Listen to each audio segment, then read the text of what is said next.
Hello, good morning students. आज हम लोग आगे का जो भी पोर्शन है सीड डिस्पर्सल उसको पढ़ने से पहले हम एक आज मूवी देखेंगे जो हम लोग अभी तक के जितने भी टॉपिक्स पढ़ चुके हैं, और इसके बाद हम लोग आगे का पोर्शन जो भी है वो डिस्कस करेंगे सीड डिस्पर्स। तो देखिए, अब तक की जितनी भी बातें हमने बताई up to germination of seeds, तो फर्स्ट हम लोग मूवी को देखेंगे और उसके बाद हम लोग आगे की चर्चा करेंगे।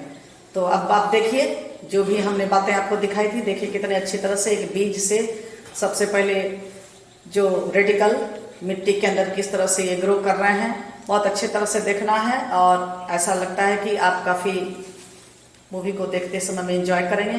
तो आप देखिए कैसे कैसे जड़ें भी जो है वह मिट्टी में ग्रो कर रही हैं। अब देखिए ये मिट्टी से ऊपर उसको तोड़ते हुए सीड्स का अगला पार्ट जो शूट सिस्टम को फॉर्म करेगा वह आगे की तरफ बढ़ा।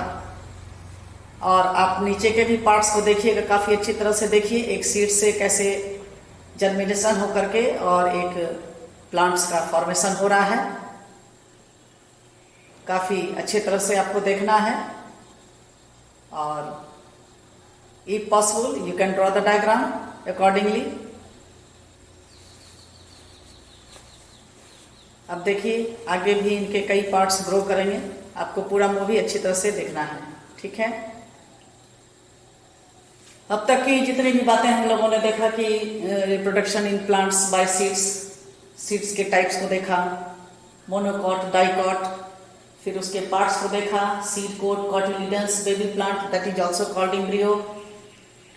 सीड का जर्मिनेशन से ही हम एक पौधे को ग्रो करा सकते हैं, और हमें काफ़ी सारे प्लांट्स चाहिए, तो इसलिए जर्मिनेशन के लिए एयर, वाटर, सनलाइट, ये सारी कंडीशंस प्रॉपर अमाउंट में होने से ही फिर सीड जर्मिनेट करेंगे। और सीड से सीडलिंग का फॉर्मेशन होता है। सीडलिंग रेडिकल और plumule. Radical a small root that comes out and plumule a small shoot that emerges। तो ये सारी बातें आपको इस मूवी में दिखाई जा रही है, आप बहुत अच्छी तरह से देखेंगे। देखिए जड़ें भी कैसे ग्रो कर रही हैं मिट्टी के अंदर, बहुत ध्यान से देखना है। देखिए जड़ों से भी एक मेन रूट्स हैं, रूट्स के भी शाखाएं, फिर उस शाखाओं से भी कई ब्रांचेज निकल रही है। आगे रूट्स के बारे में जब हम पढ़ेंगे तो primary root, secondary root, tertiary root, इस तरह से हम देखेंगे कि किस तरह से जड़ें ग्रो कर रही है। तो आपको काफ़ी अच्छी तरह से ये मूवी देखनी है, और मुझे ऐसा लग रहा है कि आपको सारी बातें क्लियर हो रही होगी कि कैसे रूट सिस्टम, कैसे शूट सिस्टम किस तरह से डेवलप कर रहा है जब हम सीड्स को सॉइल के अंदर बोते हैं। तो जैसा कि आपने मूवी में देखा बच्चों कि किस तरह से एक सीड से जर्मिनेट करके वह रेडिकल प्लूम्यूल होते हुए और वो पौधे का फॉर्मेशन हो रहा है। मैं ये सोच रही हूँ कि आपको मूवी देख के बहुत अच्छा लगा होगा। तो अब हम लोग अगला टॉपिक जो हम इसके बारे में पढ़ेंगे, डिस्पर्सल ऑफ सीड्स। अब जब पौधे बन जाते हैं, एक पौधे से कई पौधे, तो अब क्या है, सीड को डिस्पर्स। अब ये बीज अगर एक ही जगह रहेगा तो हमारा प्रॉब्लम सॉल्व नहीं होगा, because we want many plants. और तो ऐसे संदर्भ में क्या होगा कि बीज का डिस्पर्स, बीजों को एक जगह से दूसरे जगह तक जाना होगा, तभी हम ज्यादा से ज्यादा पौधे को ग्रो करा सकते हैं। तो देखिए सीड डिस्पर्सल को आज हम लोग डिस्कस करेंगे। The process of scattering of seeds from the mother plant to different places is called seed dispersal. It is already mentioned in the blackboard। अब एक एक करके सारे पॉइंट्स को कॉपी निकाल लें, पेन निकाल लें, और एक एक पॉइंट्स को मैं हर एक अगले क्लास से पिछले क्लास को भी रिकॉल करती हूँ, तो आपको कहीं भी प्रॉब्लम नहीं होनी चाहिए मेरी समझ से, और आप एक एक पॉइंट्स को नोट करेंगे। तो सीड डिस्पर्सल क्या है? Process of scattering of seeds. Scattering मतलब बीजों का एक जगह से दूसरे जगह तक बिखरना। वैसे तो स्कैटरिंग बिखरना होता है, लेकिन process of scattering from the mother plants to different places is called seed dispersal. तो अब प्रश्न उठता है कि इसकी जरूरत क्या है? Why do seeds need to be dispersed? तो जरूरत है, dispersal of seeds is essential because, क्यों जरूरी है? fall very close to the parent plants, अगर एक पौधे के नीचे ही सारे बीज बिखर के रह जाएंगे तो क्या होगा?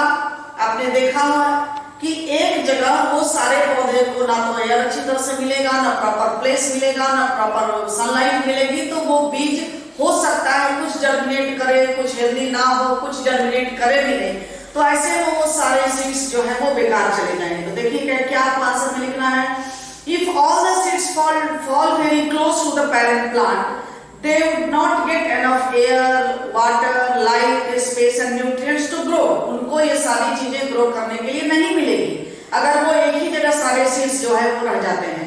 तो करना क्या है, they may not grow into healthy plants, some may not even germinate. Therefore, seeds must be dispersed. यही कारण है कि सीड्स को डिस्पर्स होना जरूरी है। For their dispersal, a plant needs some dispersal agent. अब प्रश्न उठता है कि ये कैसे डिस्पर्स करेंगे, अगर एक जगह ही सारे सीड्स गिर गए तो कैसे जाएगा? तो देखिए आगे कैसे जाएगा, nature has device some way in which seeds may be dispersed. अब प्रकृति में ही कुछ ऐसी चीजें हैं जो सीड्स को एक जगह से दूसरी जगह तक डिस्पर्स करती है, like wind, water, animals and explosion of fruit. फलों का explosion. Wind, water, animal, birds and insects which help in dispersal are called agent of dispersal. और इस चीज को क्या कहते हैं, विंड, वाटर एंड एनिमल्स, जिसके द्वारा बीज जो है वह एक जगह से दूसरी जगह तक स्कैटर्ड होता है, तो उसको कहते हैं हम एजेंट्स ऑफ डिस्पर्सल, मतलब जिसके द्वारा सीड्स एक जगह से दूसरी जगह तक ले जाए जाते हैं। अब आपको मैं कुछ स्पेशल बातें बताना चाहूंगी कि कुछ रिसर्च संस्थाओं के द्वारा यह मिलकर निष्कर्ष निकाला गया है कि पॉलिनेटर्स में भी, जैसे कि मधुमक्खी, आपने देखा होगा, जानते भी हैं कि मधुमक्खी भी सीड्स को डिस्पर्स करने में काफी इंपॉर्टेंट रोल अदा करती है, और रिसर्चर संस्थाओं ने मिलकर के यह प्राप्त किया है सूचना कि इनकी संख्या, बीज की संख्या, मधुमक्खियों की संख्या कम होती जा रही है, और ऐसा माना जा रहा है कि अगर ये मधुमक्खियां आज खत्म हो जाए तो हमारे पृथ्वी का अस्तित्व भी 2 से 4 साल में खत्म हो जाएगी।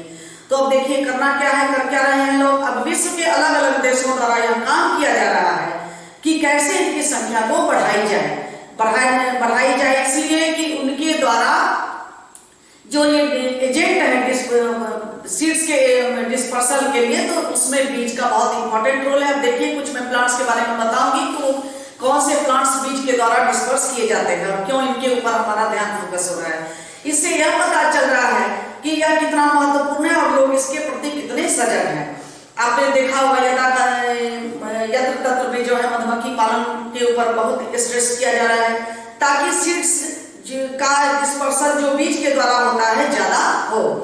जो बीज के द्वारा होता है, अब इनका देख लिया जाए जरा कि क्यों स्ट्रेस हम कर रहे हैं। मैंने इससे पहले भी बताया कि मधुमक्खी अगर नहीं रहेगी तो हमारे पृथ्वी का अस्तित्व भी खतरे में है, और ये क्या करती है, ये मधुमक्खियां बीज खाद्य सुरक्षा के लिए ये बहुत जरूरी है। किसकी सुरक्षा के लिए, जो प्लांट्स प्रोडक्ट, जो सीरियल्स, पल्सेस, मतलब खाने का, कि जितने भी जो भी भोजन हमें मिल रहा है वो मोस्टली हमारा प्लांट प्रोडक्ट से होता है, उसकी सुरक्षा के लिए हमें बीज को सुरक्षा देना जरूरी है, उसको सुरक्षित रखना जरूरी है, और वह क्या करता है, वह खाद्य सुरक्षा के लिए जरूरी है। जैसे चारा फसल, कॉफी, कपास, इलायची, अल्फाल्फा, क्लोवर, सरसों, तिल, कुसुम, ये सारे जितने भी हैं ये सारे बीज के द्वारा डिस्पर्स किए जाते हैं। तो एक बार आप फोकस करिए, फिर से डिस्पर्सल का डेफिनेशन लिख लीजिए, और हम इसके पहले पॉइंट्स को डिस्कस करते हैं कि dispersal of seeds by wind, हवा के द्वारा कैसे होता है। जैसे कि आजकल देखना में आप कॉटन का जो है आप कॉटन सीड्स हवा के द्वारा एक जगह से दूसरी जगह तक जाते हैं। आजकल रुई का सीजन है। Seed dispersed by wind are light and small in size, they have hair और wings, so they can be easily carried by the winds. आपने देखा होगा कॉटन के बीज को, seeds of cotton are some examples of this type of seeds. Cotton का बीज जो है वह बहुत हल्का होता है, जो कि हवा के द्वारा एक एक जगह से दूसरी जगह तक जाता है। तो बेस्ट एग्जांपल आपने देखी है, इस तरह से हवा के द्वारा कॉटन का सीड्स जाता है। दूसरा, वाटर के द्वारा, water act as an agent of dispersal for the plants which grow near river, seas, ocean और ponds. The lotus fruit has a spongy part that enable it to float on water. On the other hand, coconut is hollow from inside and has a thick hairy coat on the outside. This makes it float on water. When a coconut falls from a tree into water, it floats and travels with water to far off places. तो आपने देखा कि cotton का और coconut का कि ये wind के द्वारा और ये वाटर के द्वारा डिस्पर्स किए जाते हैं। बीज के द्वारा हमने कुछ आपको बता ही दिया कि बीज कैसे इंपॉर्टेंट है, यह खाद्य सुरक्षा, खाद्य पदार्थों की सुरक्षा करता है, इसलिए हमें मधुमक्खियों को बचाना जरूरी है। और human beings and animals eat fruits like mango, apple, orange and throw away their seeds. हम लोग इनको खा के क्या करते हैं, इनकी बीजों को फेंक देते हैं, thus helping in their dispersal। और इस तरह से यह एक जगह से दूसरी जगह तक डिस्पर्स होने में इनके सीड्स को मदद मिलती है। तो फिर से एक बार आप रिकॉल कर लेंगे मोर इन नेक्स्ट क्लासेस।